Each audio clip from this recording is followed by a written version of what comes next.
Well, in the midst of the shooting and the convention, the classified documents case against former President Trump has been thrown out. Skylar Henry has more on that decision from Washington.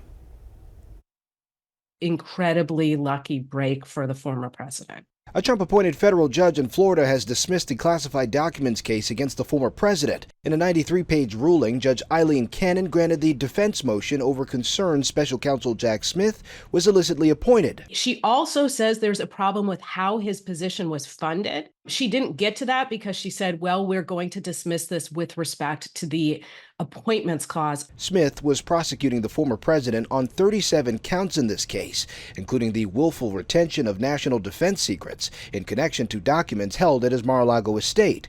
Supreme Court Justice Clarence Thomas actually brought up the issue of Smith's appointment in oral arguments for Trump's immunity case. All of a sudden, he says, I think maybe we should talk about the special counsel and how the special counsel was appointed.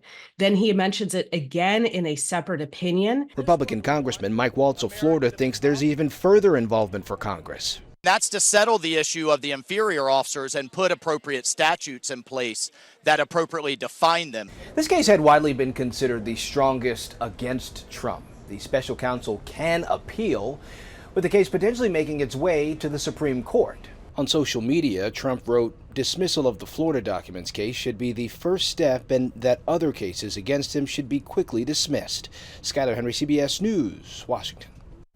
Now, experts say the ruling cast doubt on the appointment of special counsels in other cases. However, it would not have any bearing on the prosecution of Hunter Biden.